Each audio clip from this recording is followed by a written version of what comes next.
बाबा खूप बोर होतंय, काहीतरी नवीन फ्रेश ऑर्डर करा ना. माझ्याकडे एक सरप्राईज आहे. स्वाद गोकुळचा आस्वाद परंपरेचा गोडवा नात्याचा गारवा आनंदाचा गोकुळ आईस्क्रीम सोबती प्रत्येक क्षणाचा गोकुळ आईस्क्रीम. ऐतिहासिक आणि निसर्ग संपन्न अशा पाट तलावाच्या सुशोभीकरणाचं काम सुरू होताच आता हा प्रकल्प वादाच्या भोवऱ्यात धडकण्याची शक्यता निर्माण झाली आहे. आमदार निलेश राणे यांनी या कामासाठी 5 कोटी रुपयांचा निधी मंजूर केला असून 13 मे रोजी याचं भूमिपूजन झालं होतं. मात्र काम सुरू होताच पर्यावरणप्रेमी आणि स्थानिक ग्रामस्थ आमनेसामने आले आहेत. नेमका काय वाद आहे पाहूयात. कुडाळ तालुक्यातील पाटमाऊली मंदिर शेजारी असलेल्या पाट तलावाचं सुशोभीकरणाचं काम हाती घेण्यात आलं.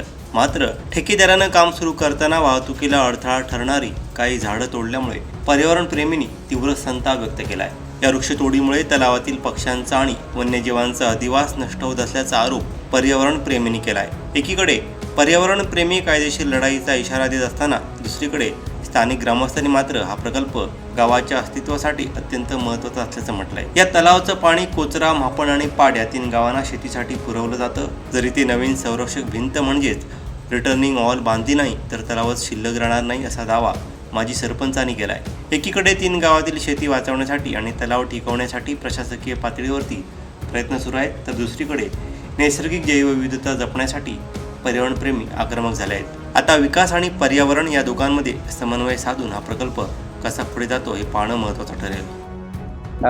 काल एक बातमी आली, त्या संदर्भात माझं आता या ठिकाणी बोलणं आहे की पाट तलाव सुशोभीकरण हे काम प्रादेशिक विकास पर्यटन याच्यातून मंजूर आहे आणि त्या कामाला एवढं या ठिकाणी महत्त्व आहे कारण पाट तलावाचा जो भाग आहे तो पाट तलावाचं जे पाणी आहे ते 3 गावांना या ठिकाणी दिलं जातं. त्याच्यात कोचरा, म्हापण आणि पाट आणि अशा 3 गावांना ह्या शेतीसाठी या तलावाचा पाण्याचा वापर होतो. पारंपरिक पद्धतीने अशी पद्धत आहे की कोचरा गाव या ठिकाणी बंधारा, या ठिकाणी जुन्या पद्धतीने जो बंधारा बांधत होता तो त्या ठिकाणी बंधारा बांधतो. म्हापण गावातून माती दिली जाते आणि पाट गावातून या ठिकाणी कवळकाठी म्हणजे आपण ते कवळा टाळ बांधून तिची बंधाऱ्यावरती घातले जातात आणि ते बंधाऱ्यावरचे टाळ तोडून बांधले जायचे.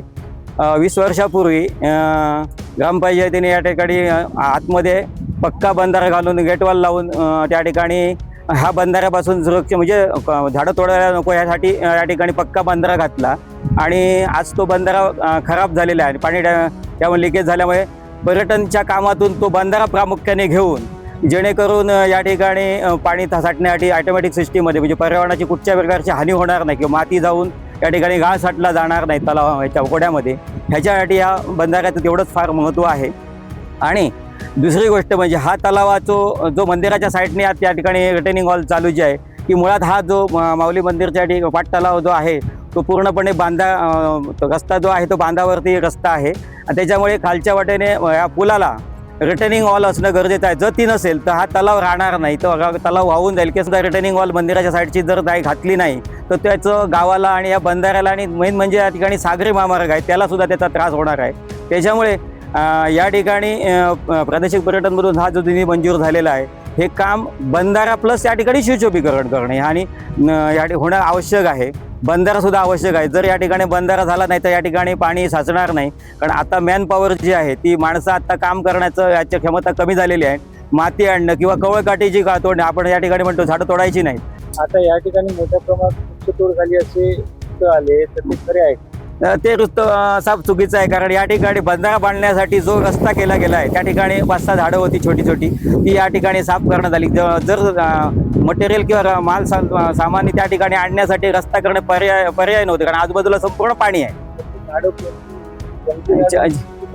नाही, जंगलीच झाडं होती. भेडस होती, वेल्डेमाड होते आणि एक दुसरा कुठेतरी बारीक साग असेल होता त्या ठिकाणी. पण त्या ठिकाणी गाडी येण्यासाठी ते मार्गात अडथळा होता त्यामुळे तो काढण्याशिवाय पर्याय नव्हता. त्यामुळे तो आणि तो सुद्धा खराब होता. त्या ठिकाणी असा चांगल्या क्वालिटीचा कुठे नव्हता, छोटाच होता. त्यामुळे काय गावच्या ग्रामस्थांमध्ये कोणाकडून विरोध होता काय? नाही, ग्रामस्थांमधून अजूनपर्यंत तरी कोणी विरोध केलेला नाही. या ठिकाणी कुठच्याही प्रकारचा विरोध केलेला नाही की अशा प्रकारे तुम्ही का करता म्हणून त्या ठिकाणी कोणीही विरोध केलेला नाही. उलट एकमताने ग्रामसभे ह्या कामासंदर्भात सगळे ठराव मंजूर आहेत. बघा, पाट तलावाचं सुशोभीकरण हे व्हायलाच पाहिजे. 3 कोटीचा मंजूर निधी केला आहे, तो 3 कोटीच्या बदली 10 कोटी करा, काही प्रॉब्लेम नाही आहे. पण पर्यावरणाचा विकास करताना तुम्ही पाट तलावाचं महत्त्वही तेवढं जपा. आज या तलावात तुम्ही मागे जर बघितलं, त्या तलावात पूर्वी कमळं होती, आता कमळं दिसत नाही. स्थानिक नेत्यांना कदाचित वाटत असेल ही बदकं आहेत, पण ते सगळे मायग्रेटेड पक्षी आहेत. तुम्ही तलावाचं सुशोभीकरणाच्या नावाखाली जी वृक्षतोड केलेली आहे ती बंद करा. तुमचा जो कोणी विकासक आहे त्याचा अभ्यास किती आहे, इकोलॉजिकल लँडस्केपिंगचा अभ्यास आहे का, त्याच्याकडे तेवढी टीम आहे का? त्याच्याकडे जर तेवढी टीम असती तर हे रेक्लेमेशन केलंच नसतं. आणि रेक्लेमेशन करताना काही गोष्टी तुम्ही म्हणजे स्थानिक लोकांनी पण त्याचा विचार केला पाहिजे. इथे सॉफ्ट स्किल कासव आहेत, जे शेड्यूल 1 मध्ये येतं, त्याचं काय होणार आहे? इथे कमळ होतं, पूर्वी कमळ सगळ्या ग्रामस्थांना माहिती आहे, कमळ जास्तीत जास्त कमळ होते, त्याचं काय झालं? ही डेव्हलपमेंट करताना, तुम्ही विकास करताना तुम्ही निसर्गाचा ऱ्हास करणार आहात का? त्याचा प्रश्न स्थानिकांनी विचारावा, स्थानिकांनी विचार करावा. कारण का बाजूलाच माऊली मंदिर आहे. स्थानिक याचा गांभीर्याने विचार करत नाही की माऊली मंदिरचं स्थान ह्या तलावाच्या बाजूला काय.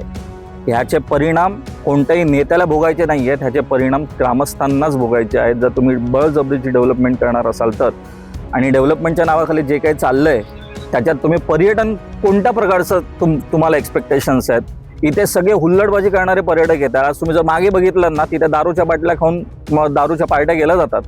त्याच्यावर कोणी स्थानिक नेते बोलतायत का? तर कोणी बोलत नाहीये.